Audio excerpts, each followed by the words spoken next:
नमस्कार आणि स्वागत. आज आपण एका अशा विषयावर बोलणार आहोत जो ऐकायला खूप टेक्निकल वाटतो. हो, पण खरं तर तो आपल्या रोजच्या आयुष्याशी जोडलेला आहे. विषय आहे मायक्रोसॉफ्ट लर्न मॉड्यूलमधला एक महत्वाचा भाग, रिलायबिलिटी म्हणजे विश्वसनीयता. पण थांबा, घाबरू नका, हे कुठलं बोरिंग लेक्चर नाहीये. अजिबात नाही. असं समजा की आपण एका क्लिष्ट टेक्निकल मॅन्युअलला हां, एका मजेशीर कथेचा पुस्तकात बदलतोय. आणि रिलायबिलिटी म्हणजे नक्की काय? सोप्या भाषेत सांगते, आपण बनवलेली गोष्ट, मग ते ॲप असो किंवा एखादी वस्तू, ती तुटायला नको. आणि तुटलीच तर? आणि समजा दुर्दैवानं तुटलीच, तर तिने स्वतःला पटकन दुरुस्त करायला हवं. विचार करा, तुमच्याकडे एक अशी गाडी आहे ओके. ज्यात फक्त स्पेअर टायर नाही, तर गाडी चालता चालता तो टायर स्वतःहून बदलू शकते. वाह, म्हणजे पंक्चर झाल्यावर गाडी थांबवून जॅक लावून घाम गाळायची गरजच नाही. हे तर जादू आहे. आहे की नाही? निझमचे 5 मुख्य भाग समजून घेऊया, जे आपल्याला कोणतीही गोष्ट मजबूत आणि टिकाऊ कशी बनवायची हे शिकवतील. सुरुवात कुठून करायची? सुरुवात करायची सर्वात महत्त्वाच्या प्रश्नाने. आपण हे का करत आहोत? ओके. म्हणजेच व्यवसायाच्या गरजा काय आहेत? हे अगदी एखाद्या मोठ्या पार्टीच्या प्लॅनिंगसारखं आहे. पार्टीचं प्लॅनिंग? ते कसं? म्हणजे बघा, आधी हे ठरवावं लागतं की ही लहान मुलांची बर्थडे पार्टी आहे की लग्नाची रिसेप्शन. दोन्हीसाठी तयारी पूर्णपणे वेगळी असते की नाही? बरोबर. मुलांच्या पार्टीत फुगे लागतील आणि लग्नाच्या रिसेप्शनमध्ये जेवणाचे काउंटर. इथेच कंटोइसो इन्शुरन्सचं उदाहरण येतं नाही का? अगदी बरोबर. त्यांच्यासाठी सगळ्यात महत्त्वाचं काय होतं? ग्राहकांचा विमा दावा म्हणजे क्लेम करणारा ॲपचा भाग. तो त्यांच्या पार्टीमधला मेन इव्हेंट होता. एक्झॅक्टली. डॉक्टर्स आणि रुग्ण हॉस्पिटलमधून थेट क्लेम करण्यासाठी या ॲपवर अवलंबून होते. त्यामुळे तो भाग कधीही बंद पडायला नको होता. आणि बाकीचे भाग? याउलट ॲपमधला आमच्याबद्दल वाचा हा भाग जर अर्धा तास बंद राहिला तर कोणाचं काही अडणार नव्हतं. अच्छा. त्यामुळे पहिलं तत्व आहे विश्वसनीयतेची लक्ष्य ओळखा. सगळ्या गोष्टींना सारखं महत्त्व देऊ नका. घरात वायफाय बंद पडल्यावर जेवढा त्रास होतो तेवढा घरातला नाईट लॅम्प बंद पडल्यावर होत नाही. अगदी. हे पटलं? म्हणजे आधी ठरवा की काय वायफाय आहे आणि काय नाईट लॅम्प आहे. पण समजा आपण ठरवलं की विमा क्लेम करणारा भाग हा वायफाय आहे, तो नेहमी चालूच राहायला पाहिजे, मग त्याची खात्री कशी करायची? बरोबर. आपण तर क्लाउड सर्व्हिस वापरतोय, म्हणजे भाड्याच्या घरात राहतोय, घरमालकानेच लाईट बंद केली तर? खूप चांगला प्रश्न आहे. आणि इथेच दुसरा मुद्दा येतो, प्लॅटफॉर्मची आश्वासने समजून घ्या. म्हणजे? तुमचा क्लाउड प्रदाता, इथे ॲझ्युअर, काय वचन देतो? यालाच SLA म्हणजे सर्व्हिस लेव्हल ॲग्रीमेंट म्हणतात. म्हणजे फोनवरच्या वॉरंटीसारखं? अगदी. कॉन्टोसोला 30 सेकंदांपेक्षा कमी रिकव्हरी टाईम हवा होता, म्हणजे RTO. RTO. Recovery time objective म्हणजे ॲप बंद पडल्यावर ग्राहकाला 30 सेकंदात पुन्हा वापरता यायला हवं. फक्त 30 सेकंदात? हो. त्यामुळे त्यांनी एक हाय एंड अज्युअर सर्व्हिस निवडली, ज्यात जिओ रेप्लिकेशनची सोय होती. जिओ रेप्लिकेशन म्हणजे? याचा अर्थ तुमच्या फोनचा एक क्लोन दुसऱ्या शहरात तयार असल्यासारखं. जर मुंबईतला डेटा सेंटर बंद पडला तर पुण्यामधला लगेच चालू होईल. ओके. पण अनेकदा ॲप्स फक्त एका गोष्टीवर अवलंबून नसतात. जसं की माझी गाडी चांगली आहे पण रस्तेच खराब असतील तर काय उपयोग? कॉन्टोसोच्या ॲपसोबत अशी काय अडचण होती का? होती ना. इथे तिसरा मुद्दा येतो, अवलंबित्व आणि त्यांचा परिणाम निश्चित करा. अच्छा. कॉन्टोसोचा मुख्य ॲप एका दुसऱ्या विभागाकडून येणाऱ्या डेटावर अवलंबून होता. आणि तो दुसरा विभाग म्हणजे जणू काही शहरातला सगळ्यात खराब रस्ता होता. म्हणजे तो डेटा सोर्स अविश्वसनीय होता? खूपच. मग त्यांनी काय केलं असेल? काय? रस्ता दुरुस्त केला? नाही. त्या रस्त्यानी जाणंच टाळलं. त्यांनी त्या डेटाची एक स्थानिक प्रत म्हणजे लोकल कॅश तयार केली. ओके. एक कॉपी बनवली. आणि ती रोज रात्री अपडेट करायची व्यवस्था केली. हे म्हणजे लायब्ररीतल्या एखाद्या महत्त्वाच्या पुस्तकाची झेरॉक्स काढून स्वतःकडे ठेवण्यासारखं आहे. म्हणजे प्रत्येक वेळी लायब्ररीत जाण्याची गरज नाही आणि लायब्ररी बंद असली तरी आपलं काम थांबत नाही. अगदी बरोबर. ठीक आहे. म्हणजे आपण व्यवसायाच्या गरजेनुसार काय महत्वाचं आहे हे ठरवलं आणि तयारी पण केली. पण ठरवून काय उपयोग जर छोट्याशा धक्क्यांनी सगळं कोसळणार असेल तर? आपली सिस्टीम एखाद्या बॉक्सरसारखी कणखर कशी बनवायची? बरोबर. आणि इथेच आपण दुसऱ्या तत्वावर येतो, लवचिकतेसाठी डिझाईन. म्हणजे डिझाईन फॉर रेझिलियन्स? हो. आता भेटूया कॉन्टोसो एअरला. त्यांच्या बुकिंग ॲपमधला सर्वात महत्त्वाचा भाग कोणता असेल? अर्थात लोकांनी तिकीट खरेदी करणे. बरोबर. पण इथे एक मोठी अडचण होती. ते पेमेंटसाठी बाहेरच्या कंपनीची सेवा वापरत होते. अच्छा. मोठ्या सेलच्या वेळी जसं एखाद्या छोट्या दुकानात अचानक खूप गर्दी होते आणि एकच कॅशियर गोंधळून जातो. तसा या गेटवेवर लोड येऊ शकत होता. हो, आणि तो फेल होऊ शकत होता. ही त्यांची सर्वात मोठी कमजोरी होती. म्हणजे कुठे आग लागू शकते हे आधीच ओळखून ठेवायचं. पण पेमेंट गेटवे सारख्या बाहेरच्या सर्व्हिसवर आपलं किती नियंत्रण असतं? फारसं नाही. मग आपण त्यांच्या अपयशाची तयारी कशी करू शकतो? उत्तम प्रश्न. आपण गेटवे नाही बदलू शकत, पण त्या धक्क्याला कसं तोंड द्यायचं हे नक्कीच ठरवू शकतो. कसं? इथेच दुसरा उपाय येतो, स्वसंरक्षण यंत्रणा लागू करणे. यासाठी त्यांनी वापरला रिट्राय पॅटर्न. रिट्राय पॅटर्न म्हणजे पेमेंट फेल झाल्यास सिस्टम ग्राहकाला एरर दाखवण्याऐवजी थोडा वेळ थांबून पडद्यामागे आपोआप पुन्हा प्रयत्न करते. अच्छा, म्हणजे फोनची लाईन बिझी लागल्यावर आपण शांतपणे रिडायल करतो तसंच? अगदी तसंच. अनेकदा दुसऱ्या किंवा तिसऱ्या प्रयत्नात काम होऊन जातं आणि ग्राहकाला कळतही नाही. हे हुशारीचं आहे. पण समजा गेटवे पूर्णपणे बंद पडला तर? कितीही रिट्राय केलं तरी उपयोग नाही. मग काय? अशा मोठ्या संकटासाठी तिसरा आणि सर्वात मजबूत उपाय आहे सर्वसमावेशक रिडंडन्सी आणि लवचिकता तयार करणे. सोप्या भाषेत बॅकअपसाठी पण बॅकअप ठेवणे. बरोबर. कॉन्टोसोने त्यांची सर्व्हिस प्रीमियम टायरमध्ये अपग्रेड केली. यात 2 गोष्टी होत्या. एक म्हणजे अवेलेबिलिटी झोन्स, म्हणजे एकाच शहरातल्या वेगवेगळ्या बिल्डिंगमध्ये डेटाच्या प्रती ठेवणे, आणि दुसरं जिओ डिझास्टर रिकव्हरी. ओके, म्हणजे दुसऱ्याच प्रदेशात एक कॉपी. हो, दुसऱ्या देशात संपूर्ण सिस्टीमची एक कॉपी. हे म्हणजे तुमच्याकडे घराची एक जास्तीची किल्ली, गॅरेजमध्ये एक जास्तीची गाडी. आणि दुसऱ्या देशात एक जास्तीचं घर असण्यासारखं आहे. अगदी. काहीही झालं तरी तुम्ही रस्त्यावर येणार नाही. दुसऱ्या देशात जास्तीचं घर? हे तर खूपच महागडं वाटतंय. पण ठीक आहे, म्हणजे आता आपली सिस्टीम ठोसा खाऊन उभी राहायला शिकली आहे. पण समजा पूर्ण नॉकआउट झाली तर? म्हणजे फक्त एक पेमेंट गेटवे नाही, तर पूर्ण डेटा सेंटरमध्ये आग लागली किंवा पूर आला, तुमची जास्तीची किल्ली आणि गाडी कामाची नाही, कारण बिल्डिंगच राहिली नाही. मग काय? आता तुम्ही थेट तिसऱ्या तत्वावर आला आहात, रिकव्हरीसाठी डिझाईन. हा तुमचा आणीबाणीच्या वेळी काच फोडावाला प्लॅन आहे. ओके. इथे आपण कॉन्टोसोच्या अॅनालिटिक्स सोल्युशनचं उदाहरण घेऊ. हे महत्वाचं होतं, पण मिशन क्रिटिकल नव्हतं. म्हणजे याच्याशिवाय कंपनी बंद पडेल असं नव्हतं? नाही. तरीही त्यांच्याकडे एक डिझास्टर रिकव्हरी म्हणजे DR प्लॅन होता. पण गंमत काय झाली माहितीये? काय? तो प्लॅन कामाला नाही आला. अगदी. जेव्हा खरोखरच सिस्टीम बंद पडली, तेव्हा कळलं की त्या प्लॅनमध्ये मोठ्या त्रुटी होत्या. जसं की उदाहरणार्थ, त्यांच्या DR प्लॅनमध्ये डेटाबेस परत आणण्याची सोय होती, पण तो ज्या नेटवर्कवर अवलंबून होता, त्या नेटवर्कचा पासवर्ड एका अशा व्यक्तीकडे होता जो सुट्टीवर होता. अरे तेव्हा? आणि फोन लागत नव्हता. बरोबर. टेक्नॉलॉजी तयार होती, पण एका मानवी चुकीमुळे सगळं थांबलं होतं. यातून काय शिकायला मिळतं? फक्त प्लॅन बनवून उपयोग नाही, त्याची नियमितपणे चाचणी करावी लागते.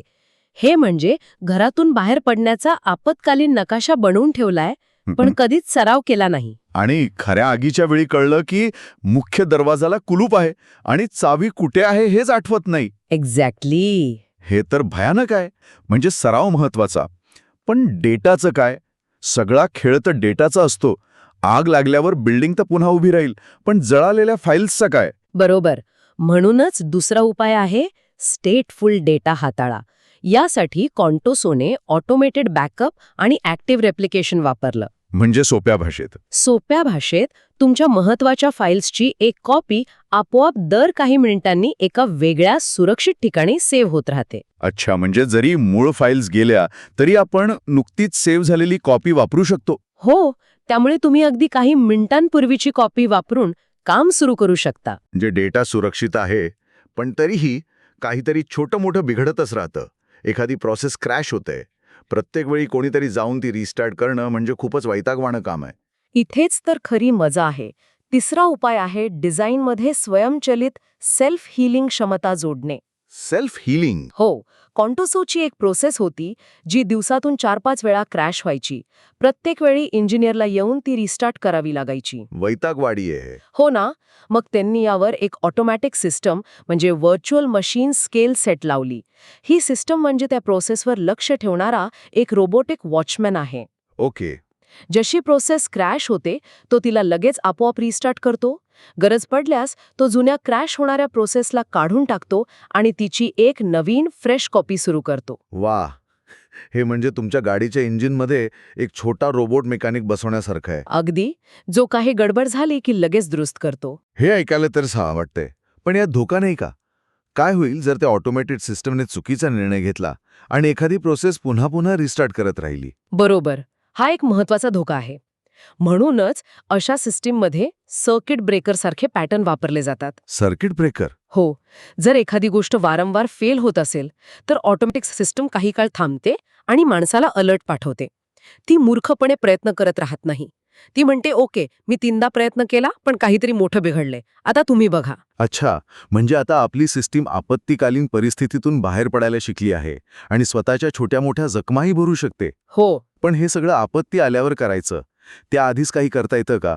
म्हणजे आजार झाल्यावर उपचार करण्यापेक्षा तो होऊच नाही म्हणून काळजी घेतलेली बरी. एकदम बरोबर.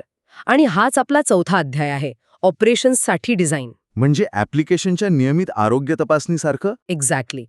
इथे आपण कंटोझो युनिव्हर्सिटीच्या वेब ॲपचं उदाहरण घेऊ. ॲडमिशनच्या काळात या ॲपवर खूप गर्दी होते. बरोबर. याला सांभाळण्यासाठी त्यांनी पहिला उपाय केला, सशक्त मॉनिटरिंग जोडा. कारण जे दिसत नाही ते दुरुस्त करता येत नाही. बरोबर. त्यांनी ॲप्लिकेशन इनसाइट्स वापरलं. हे म्हणजे फॅक्टरीच्या प्रत्येक कोपऱ्यात, प्रत्येक मशीनवर सेन्सर आणि सीसीटीव्ही कॅमेरे लावण्यासारखं आहे. कुठे काय चाललंय, कोणती मशीन गरम होते, हे सगळं एकाच स्क्रीनवर दिसतं. अगदी. म्हणजे कुठे धूर निघतोय हे आग लागण्याआधीच कळायला हवं. पण नुसतं पाहून काय उपयोग? गर्दी वाढणार हे दिसल्यावर काहीतरी ॲक्शन पण घ्यायला हवी ना. नक्कीच. इथे दुसरा दृष्टिकोन येतो, संभाव्य समस्या आणि असामान्य वर्तनाचा अंदाज लावा. त्यांनी विद्यार्थ्यांच्या ॲडमिशनच्या गर्दीच्या काळात सिस्टम सांभाळण्यासाठी ऑटो स्केलिंग लावलं.